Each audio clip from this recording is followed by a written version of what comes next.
Okay, page number 34, page number 34 second paragraph, वहां से पढ़ना शुरू करो।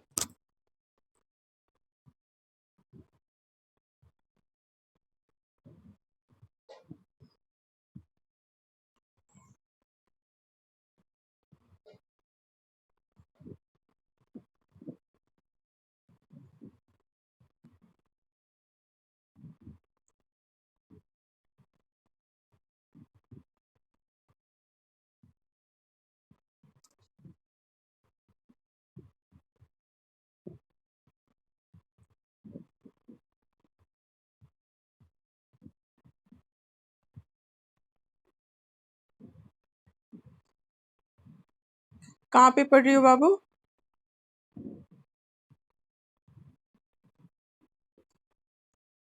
आइस क्रिस्टल पे हो गया?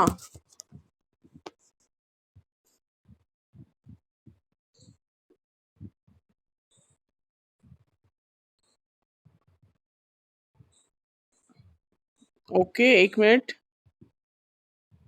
बाबू। Seventh line, okay seventh line. हाँ, कहाँ पे? सेवंथ लाइन में वी कैन इन्फर वहां से।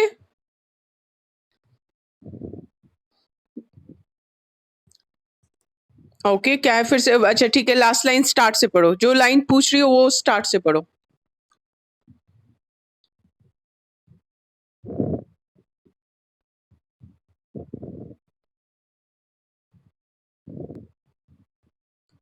अच्छा रुक जाओ बाबू, तुम्हारी आवाज है ना, पता नहीं थोड़ी सी क्लियर नहीं आ रही है मेरे पास। दीक्षा, ठीक है, रुको हम देखते हैं। Mayank, you start reading the same para.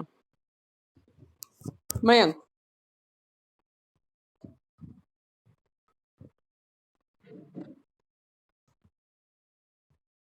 एक मिनट वेट करो। Runs off underline and numerous underline and streams को भी अंडरलाइन करो। Streams,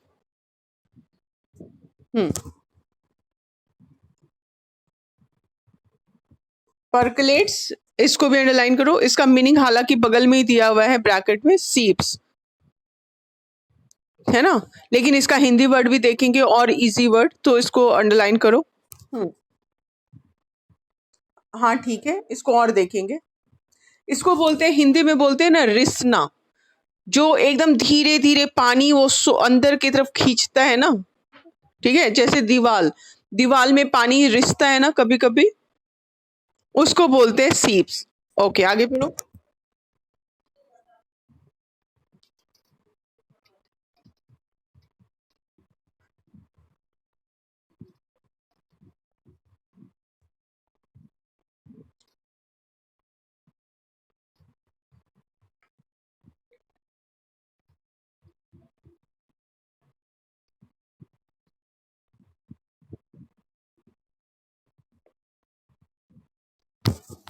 okay, ice crystals underline कर दो एंड एल्टीट्यूड अंडरलाइन कर दो। हाई एल्टीट्यूड, एल्टीट्यूड, ठीक है, और उसके ऊपर अंडरलाइन करो moist air through their lives,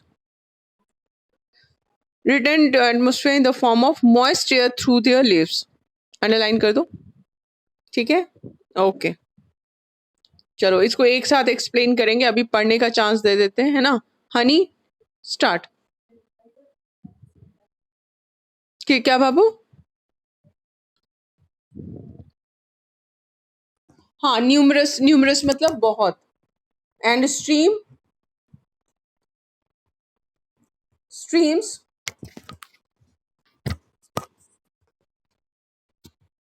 धारा, वेरी गुड। धारा, नदी की जो धारा होती है अलग अलग छोटी छोटी, है ना, जब वो बड़ी होती है तो उसको नदी, रिवर बोलते हैं। अभी ये छोटी है तो न्यूमरस स्ट्रीम्स है, ठीक है।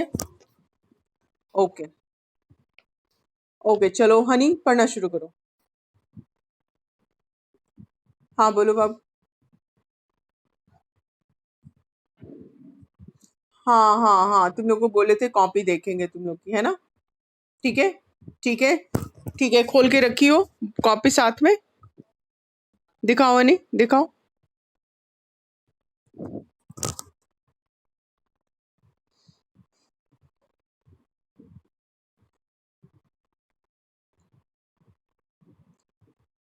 ओके हनी, हनी डिस्कनेक्ट हो गई क्या? नहीं, ओ, एक मिनट, दिख रही है? अच्छा ठीक है, वेरी गुड ब्यूटीफुल। हनी बहुत अच्छा बनाई हो, वेरी गुड, वेरी नाइस बाबू। चलो अब आगे पढ़ो, वेरी गुड।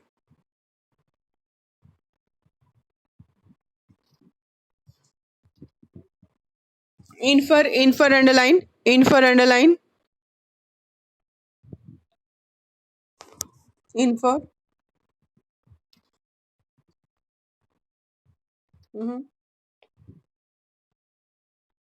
कंटिन्यूस को भी अंडरलाइन करो, कंटिन्यूस,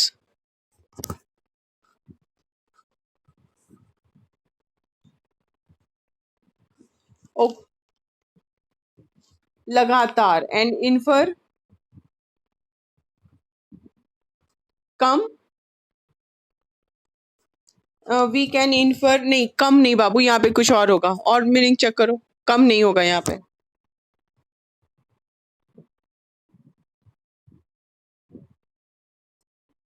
हम्म, अनुमान करना, यस अनुमान करना, बिल्कुल सही, अनुमान। ठीक है, क्या? टप, टप क्या? टपकना, टपकना, टपकना, ठीक है ठीक है ठीक है, टपक, हाँ रिसना बोलते हैं, रिसना, धीरे धीरे वो जो रिश्ता है, रिसना। ठीक है ठीक है, ओके आगे पढ़ो हनी। हम्म,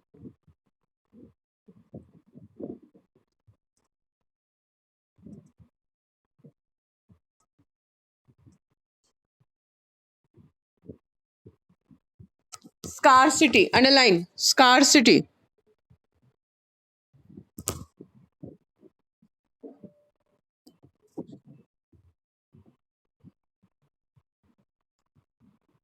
रेगुलेट, पहले पहले अंडरलाइन करो, ऊपर में regulate, surplus water in large reservoirs, reservoirs.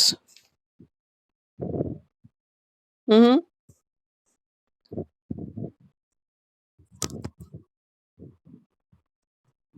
हम्म, कहाँ पे?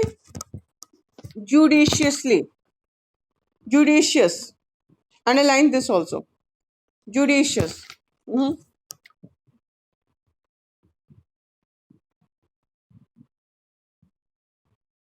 ओके प्रेशियस को अंडरलाइन करो, प्रेशियस,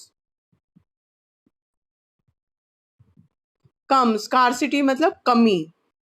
ठीक है, एक मिनट, कहाँ पे स्कार्सिटी हम लोग कहाँ पे अंडरलाइन किए थे?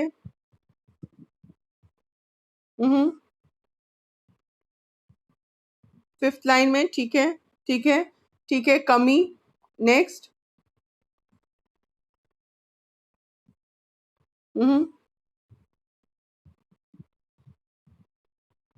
रेगुलेट मतलब?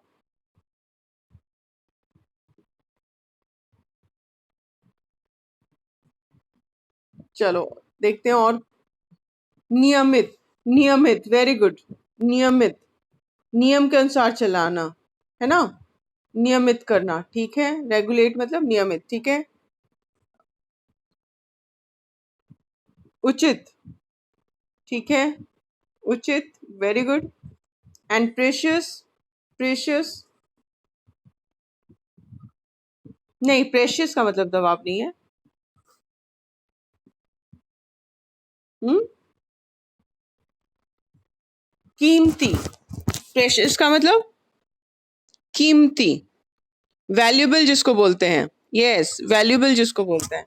ओके, तो अब हम लोग क्या देख रहे हैं, मेजर पार्ट जो है वो run of, run of underline किए थे ना फर्स्ट लाइन में, second para first line, run of, run of का मतलब होता है बह जाना। ठीक है, रन ऑफ, तो असर्फिस से पानी बह के न्यूमरस स्ट्रीम्स धारा बनाता है, बहुत सारी धारा बनाता है, और रेन वाटर जो है वो परकलेट्स होता है, परकलेट्स। परकलेट्स मतलब रिसता है जमीन के अंदर, सॉइल उसको क्या करता है, धीरे धीरे धीरे एब्जॉर्ब कर लेता है अपने अंदर, और उससे ग्राउंड वाटर जो है वो रिप्लेनिश हो जाता है, भर जाता है। क्योंकि हम लोग मोटर पंप यूज करते हैं, कंस्ट्रक्शन साइट पे पानी खींचता है, ठीक है, या और वाटर का यूज जो ग्राउंड वाटर को यूज करते हैं, तो वाटर टेबल क्या होता है, उसका लेवल नीचे चला जाता है। लेकिन जब बारिश होती है तो वो पानी जो है सरफेस पे भरा हुआ है, तो मिट्टी या प्लांट्स उसको अपने रूट के थ्रू धीरे धीरे धीरे धीरे अंदर में खींच लेते हैं। तो उससे क्या होता है, वाटर टेबल वापस ऊपर आ जाता है ना। तो परकलेट्स मतलब रिसना या सीप। तो उसको उस वाटर को हम लोग जो ग्राउंड के अंदर ग्राउंड वाटर बोलते हैं। ये बहुत इंपॉर्टेंट है, ये ग्राउंड वाटर बहुत इंपॉर्टेंट है प्लांट्स के लिए, क्योंकि अगर ग्राउंड वाटर नहीं है तो उनको पानी कहाँ से मिलेगा, ठीक। तो प्लांट्स क्या करते हैं, वो डिराइव करते हैं, खींचते हैं ग्राउंड वाटर अपने रूट से, ठीक है, और फिर एटमॉस्फेयर में एक्स्ट्रा वाटर को वो रिटर्न भी कर देते हैं, क्योंकि जो उसकी लीव्स है वो क्लोरोफिल के यूज से वो ऑक्सीजन का फॉर्मेशन करती है। तो ऑक्सीजन गैस जो रिलीज होती है उसमें वाटर मॉलिक्यूल्स भी रहता है लीव्स में, जो वो रिलीज करते हैं। तो इस तरह से एक्स्ट्रा वाटर वो ग्राउंड से वाटर लेती हैं और अपने लीव्स से वो एटमॉस्फेयर में रिलीज भी करती है मॉइस्चर को। मॉइस्चर यानी नमी जिसमें वाटर अवेलेबल हो, ठीक। तो ये जो इस तरह से एक कंटिन्यूस सप्लाई ऑफ वाटर अर्थ में चलता रहता है। और डिस्ट्रीब्यूशन ऑफ वाटर जो है वो यूनिफॉर्म नहीं है, अंडरलाइन दिस वर्ड, यूनिफॉर्म यानी एक जैसा, ठीक। ये यूनिफॉर्म नहीं है, ये third para second line uniform मिला, ओके। तो यूनिफॉर्म मतलब एक जैसा। तो ये वाटर का जो डिस्ट्रीब्यूशन है हर जगह एक जैसा नहीं है, कहीं रेगिस्तान है, कहीं मैदान है, कहीं रिवर्स अवेलेबल है, कहीं पठारी एरिया है, कहीं माउंटेन एरिया है। तो हर जगह वाटर एक जैसा अवेलेबल नहीं है। कुछ एरिया हैवी रेनफॉल या स्नोफॉल रिसीव करते हैं, तो ऑब्वियसली उससे उनका वाटर सप्लाई बढ़ जाएगा, सरप्लस हो जाएगा। और कुछ एरिया है जो लो रेनफॉल या स्नोफॉल होता है, जैसे रेगिस्तान, राजस्थान का रेगिस्तानी एरिया, वहां पे बारिश नहीं होती है इसलिए रेगिस्तान है ना वो, है ना। तो वहां पे स्कार्सिटी ऑफ वाटर हो जाती है, कमी हो जाती है। तो उसको रेगुलेट हम लोग कैसे कर सकते हैं, नियमित कैसे कर सकते हैं, bye storing surplus water large reservoirs में, अगर उसको स्टोर कर ले, कंजर्व कर ले। अगर हम लोग तालाब बना के बारिश के पानी को, जो कि बह के ऐसे ही बर्बाद हो जाता है, नाली में चला जाता है, अगर उसको तालाब बना के स्टोर कर ले, तो जहां वाटर की स्कार्सिटी है वहां पे वो वाटर यूज किया जा सकता है ना बाद में, है ना। उससे ग्राउंड वाटर लेवल भी बढ़ जाएगा, क्योंकि वो पानी सिप होगा, अंदर में जाएगा, परकलेट होगा, तो वो ग्राउंड के अंदर भी जाके वाटर टेबल को ऊपर करेगा, है ना। तो हम लोग रिजर्वर्स बना के वाटर को रन ऑफ होने से, बहने से बचा सकते हैं, उसको स्टोर कर सकते हैं, और बाद में अपने यूज के हिसाब से उसको अपने नीड के हिसाब से यूज कर सकते हैं। इसके लिए हम लोग को जुडिशियस वे में, जुडिशियल यानी होशियारी से, उचित ढंग से वाटर को यूज करना होगा, और इस तरह से हम लोग प्रेशियस नेचुरल रिसोर्स जो है हमारा पानी, उसको हम लोग बचा सकते हैं, मैक्सिमम उसको यूज कर सकते हैं। क्लियर है। कीमती, हाँ, जैसे पानी बहुत कीमती है ना। अगर प्यास लगी है और तुमको कोई एक गोल्ड का सामान दे दे, तो उससे तुम्हारी प्यास बुझेगी क्या। अगर तुमको 2 दिन पानी नहीं दिया जाए, 2 दिन रेगिस्तान में मान लो गुम हो गए हो, और वहां पे तुमको कोई बोले कि 1 गिलास पानी चाहिए या एक थैली कॉइन्स भरा हुआ रुपया दे दे, मान लो वो गोल्ड का हो, कौन सा चुनोगे। पानी चुनोगे ना, क्योंकि पानी के बिना तो डेथ हो जाएगी, पानी के बिना हम सर्वाइव नहीं करेंगे। Yes, very good, yes. तो सबसे पहले तो लाइफ बचाएंगे ना, तो ये कीमती है। ओके, नाउ कौन और किसका, देववंशी, अनम्यूट देववंशी।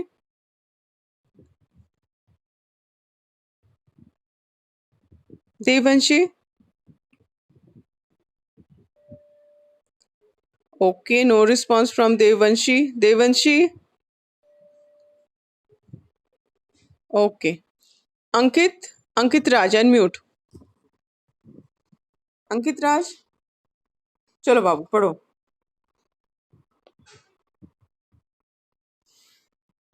हम्म हम्म ओके, दो चीज अंडरलाइन करो.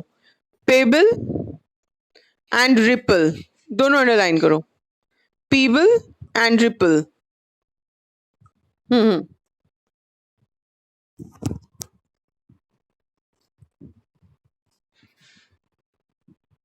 हम्म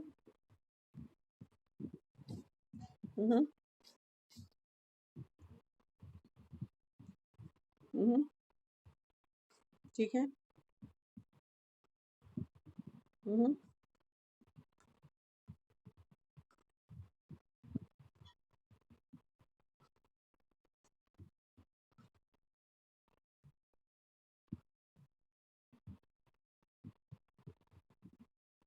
okay, very nice. Okay, first line में दो वर्ड अंडरलाइन हुआ, pebbles and ripples. Third line में अंडरलाइन करो. थर्ड लाइन में अंडरलाइन करो ओरिजिनेट. ओरिजिनेट. उसके नीचे बेसिकली. उसके नीचे बेसिकली. मयंक रुक जाओ, मयंक, दूसरे बच्चों को चांस देंगे, पहले उनसे पूछेंगे. समीक्षा अनम्यूट. समीक्षा बताओ बाबू, बताओ मीनिंग बताओ.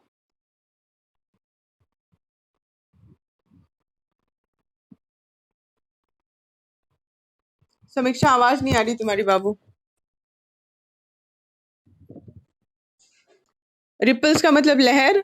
लहर. चेक करो फिर से, और अच्छे से चेक करो.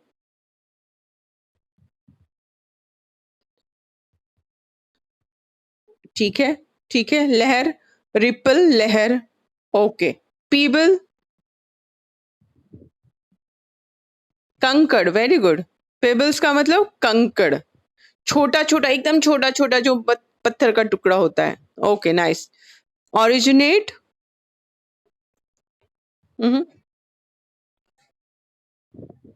उत्पन्न. Very good. ओरिजिनेट मतलब उत्पन्न. Very good. And basically. Hmm hmm बताओ. मूल रूप में. Very good. ओके. मूल रूप में. ओके, दिखाओ स्क्रीन पे दिखाओ. ओके. जो जितने बच्चे दिखाना चाहते हो अपना वर्क, अपनी कॉपी खोल के बैठो, एक बार हम सबकी स्क्रीन ही देख लेते हैं. जितने बच्चे वाटर साइकिल बनाए हैं एक बार अपनी स्क्रीन पे शो कर दो. समीक्षा का दिख रहा है. Very beautiful. समीक्षा ब्यूटीफुल, बहुत सुंदर बना है. Very nice. ब्यूटीफुल. और कौन दिखाना चाहता है, स्क्रीन पे दिखाओ. ओके, हनी भी दिखाइए, बहुत सुंदर है हनी. Very good. और कौन बनाया वाटर साइकिल डायग्राम? मयंक नहीं दिखा रहा है, अंकित नहीं दिखा रहा है.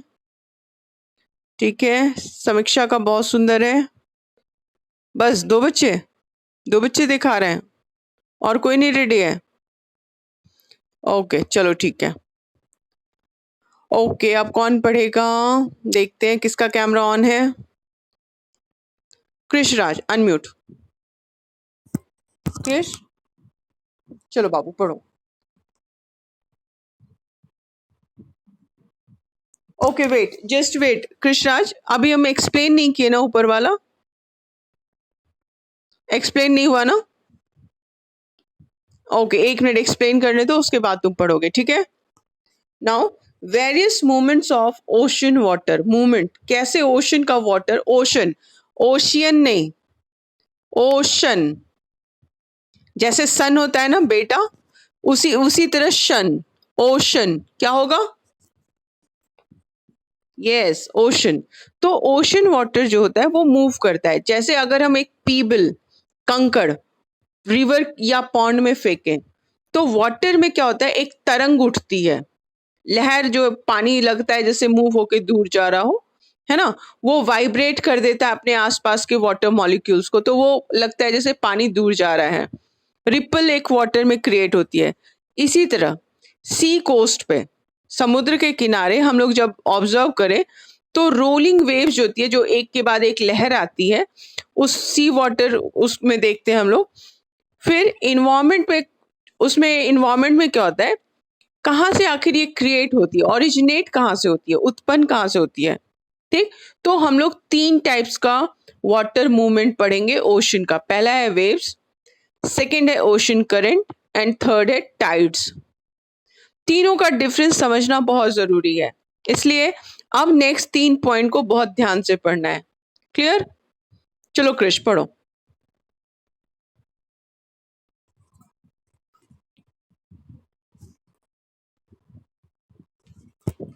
ओके, वेट वेट, एक मिनट कृष, इसको सर्कल कर दो। Water particles move up and down, circle कर दो एक साथ। वेव्स में, हाँ,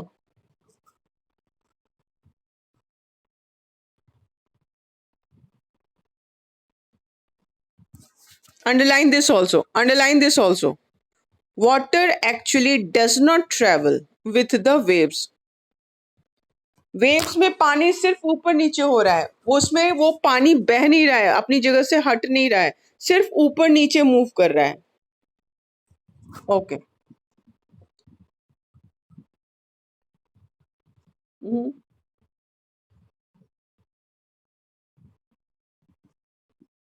अलोंग द वेव, एक मिनट देखने दो बाबू। Along the wave, this rhythmic, rhythm से बना हुआ है, रिदमिक, अंडरलाइन। रिदम, रिदम किसको बोलते हैं, लय को बोलते हैं ना, एक लय में, है ना, तो ये रिदमिक। हम्म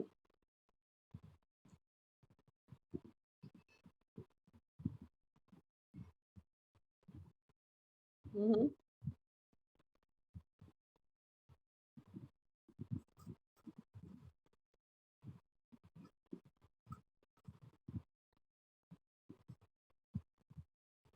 ओके, ये बहुत इंपॉर्टेंट है, यहाँ से ब्रैकेट डालो। The height of the waves, bracket डालो। और हाँ हाँ, ब्रैक, वेरी गुड। एंड पैरा के लास्ट में क्लोज कर दो, D1 का आंसर है, बिल्कुल सही। और अंडरलाइन करो 2 चीज, speed of wind and duration of wind, underline कर दो। ठीक है, ब्रैकेट के लास्ट में, ये पैरा के लास्ट में ब्रैकेट क्लोज करो, और D1 का आंसर है, D1 लिख लो यहाँ पे। सबसे पहले वेव्स को समझने के लिए क्या हम जानते हैं, वेव्स में वाटर मॉलिक्यूल जो है सिर्फ ऊपर नीचे मूव करते हैं, अप एंड डाउन। वो अपनी जगह से मूव आगे, मतलब वहां से बह के निकलते नहीं है, वो अपनी ही जगह पे ऊपर नीचे मूव करते हैं। ठीक है, तो इससे क्या होता है, वाटर एक्चुअली कोई ट्रेवल नहीं करता है। एक्चुअली, अंडरलाइन दिस, एक्चुअली, या एक्चुअली यानी वास्तव में, सच्चाई में, एक्चुअली वाटर वहां से ट्रेवल नहीं करता है वेव्स में। ठीक है, वो अपने ही जगह ऊपर नीचे करता है। और वेव्स जो है वो डिपेंड करती है 2 चीज पे, स्पीड ऑफ विंड, स्पीड, कितनी स्पीड है विंड की, एंड ड्यूरेशन ऑफ विंड, इस 2 चीज पे, दोनों को अंडरलाइन कर दिए। Duration of wind blowing from a particular direction, एक खास डायरेक्शन से जो ड्यूरेशन है विंड की, कितने देर रहती है, उस पर डिपेंड करती है वेव्स। तो इसके वजह से क्या होता है, साइज ऑफ वाटर, अगर विंड की स्पीड तेज है, ठीक है, तो वो वाटर मॉलिक्यूल्स को ज्यादा ऊंचा उछालेगी, क्योंकि वो फोर्स से उसको टच कर रही है, तो वो ज्यादा वेव्स ऊपर जाएगी। ठीक है, और अगर वो धीमे हैं, अगर हवा बहुत ज्यादा नहीं चल रही है, तो वेव्स जो होगी वो कम होगी। ठीक है, तो साइज ऑफ द वेव्स को डिटरमाइन 2 चीज करते हैं, क्या क्या, speed of wind and duration of wind blowing for from a particular direction. Clear है? Duration of wind blowing from a particular direction, ये दो चीज पे वेव का साइज डिपेंड करता है। वेव्स को समझना जरूरी है। वेव्स में पानी कैरिड अवे नहीं हो रहा है, कहीं मूव नहीं कर रहा है, वो सिर्फ ऊपर नीचे एक ही जगह पे हो रहा है। क्लियर है? लयबद्ध, एक लय में, वेरी गुड। रिदमिक लिखो। हाँ हाँ, लय युक्त भी हो सकता है, बिल्कुल बिल्कुल, लय युक्त या लयबद्ध, ठीक है, बिल्कुल सही। Okay, now ocean currents. Ocean currents कौन पढ़ेगा? लेट मी सी। रूपाली, अनम्यूट। रूपाली, पढ़ो बाबू।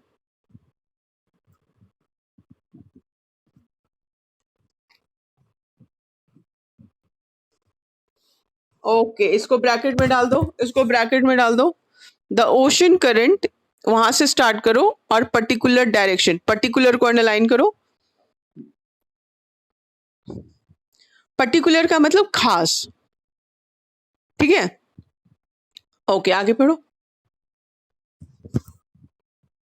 हाँ, ये D2 का आंसर है, D2 का आंसर है ये, यहाँ पे D2 लिख सकते हो, ठीक है। पढ़ो आगे।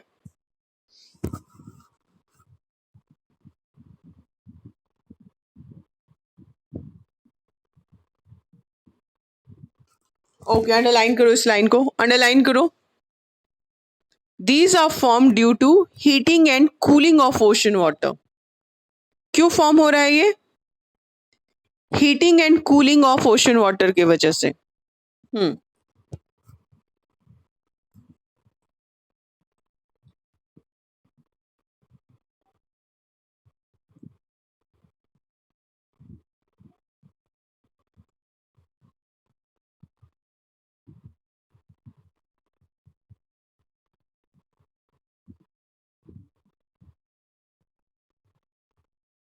ओके, ये ओके, वेरी नाइस, ये बहुत इंटरेस्टिंग इंफॉर्मेशन है। यहाँ पे अंडरलाइन करो, कोल्ड वाटर ऑफ, यहाँ से ब्रैकेट स्टार्ट कर दो, ये cold water of polar region, ठीक। और यहां से ocean towards the pole, second last line, यहां पे ब्रैकेट क्लोज कर दो। हो गया? ओके।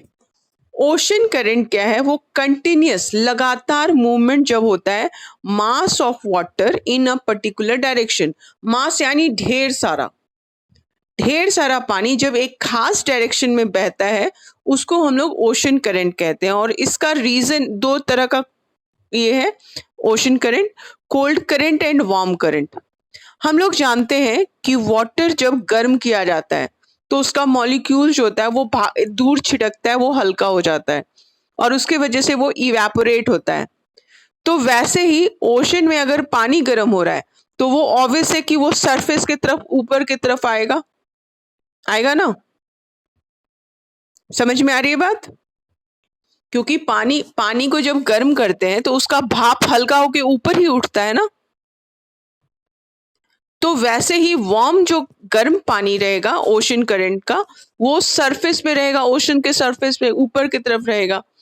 उसके कंपैरिजन में कूलर वाटर जो है, कोल्ड वाटर जो है वो डेंसर है, घना है, क्योंकि उसका मॉलिक्यूल एकदम चिपका चिपका पास पास है, तो वो हैवी हो जाएगा, होगा। गर्म पानी के कंपैरिजन में ठंडा पानी वो ज्यादा डेंस होगा क्योंकि उसका मॉलिक्यूल बिल्कुल आसपास सटा हुआ है, तो वो हैवी हो गया। तो हैवी चीज नीचे जाती है ना, सिंक करती है ना, डूबती है ना हैवी चीज। तो इसीलिए इसीलिए ठंडी करंट जो कोल्ड कोल्ड करंट्स है पोलर रीजन की, पोलर रीजन में हम लोग को मालूम है बर्फ जमा रहता है और उसके आसपास का पानी एकदम ठंडा रहेगा, तो वो ठंडा है तो हैवी है, तो वो ठंडा पानी ओशन के नीचे चला जाता है, हैवी होने की वजह से नीचे की तरफ जाता है और वो वहां से इक्वेटर की तरफ मूव करेगा। ठंडा पानी का करंट किधर मूव करेगा? Slowly towards the equator. Underline करो, cold water of the polar region, मिला? अभी जो ब्रैकेट डाले उसी उसी में है ये, जहां से हम लोग ब्रैकेट स्टार्ट किए हैं। Cold water of the polar reason move slowly towards the equator. ठीक, और इक्वेटर पे तो सूरज की रोशनी एकदम लगातार खूब पड़ रही है ना पूरे साल, तो वहां का पानी गर्म होगा ज्यादा, है ना। तो ये वाला जो गर्म पानी है ये किधर मूव करेगा, इसी इसी ब्रैकेट में, जल्दी चेक करो। Warm water near the equator moves along the surface of the ocean towards the pole. Clear है ना। यानी टेम्परेचर जहां अलग अलग है वहां एक दूसरे की तरफ ये मूव कर जाते हैं। इक्वेटर का पानी गर्म है तो वो ओशन के सरफेस के ऊपर की तरफ से बहेगा पोलर रीजन की तरफ, और पोलर रीजन का पानी ठंडा है तो वो हैवी होके नीचे की तरफ जाएगा और नीचे ओशन बेड की तरफ से वो बहेगा इक्वेटर की तरफ, ताकि दोनों टेम्परेचर इक्वल हो सके, क्योंकि हीट ट्रांसफर होती है ना। क्लियर है, समझ में आ रहा है ये लाइन? Okay okay. तो अब हम लोग के पास एक मैप दिया हुआ है नीचे में, जिसमें इक्वेटर के पास से अगर हम लोग देख रहे हैं तो रेड रेड कलर का जो लाइन है वो शो कर रहा है गर्म पानी, है ना। ठीक दिख रहा है, कौन कौन सा हॉट करंट दिख रहा है ना। दो तरह का, वार्म करंट, गर्म करंट जो है वो दिख रहा है, इक्वेटर की तरफ से ऊपर की तरफ मूव कर रहा है, और नीचे में भी नीचे की तरफ आ रहा है। तो ये दोनों एक नॉर्थ पोल की तरफ और एक साउथ पोल की तरफ मूव कर रहा है इक्वेटर के पास से। रेड कलर जो है वो कौन सा करंट है, वार्म करंट है। और नॉर्थ पोल की तरफ से ग्रीनलैंड जो ऊपर में दिख रहा है उधर से पानी नीचे की तरफ आ रहा है, वो कौन सा करंट है, कोल्ड करंट है ना। तो इस मैप को आज ध्यान से देखना है, इसमें हम लोग लोकेशन थोड़ा सा देख लेते हैं। ठीक है, लोकेशन देखते हैं। तो हम लोग गल्फ करंट, चलो गल्फ करंट कहाँ दिख रहा है जल्दी बताओ। अमेरिका के बगल में, नॉर्थ या साउथ?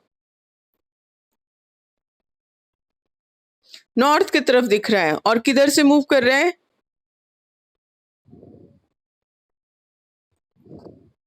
इक्वेटर के ऊपर से।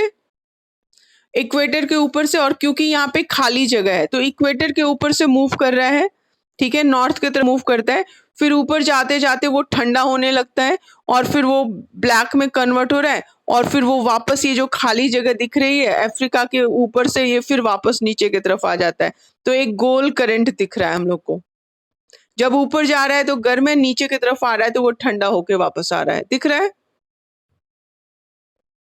है ना। ओके, तो एक ही जगह पे गल्फ स्ट्रीम दिख रही है गर्म, उसके सामने हम लोग को canary, north Atlantic drift canary नाम दिख रहा है, दिख रहा है।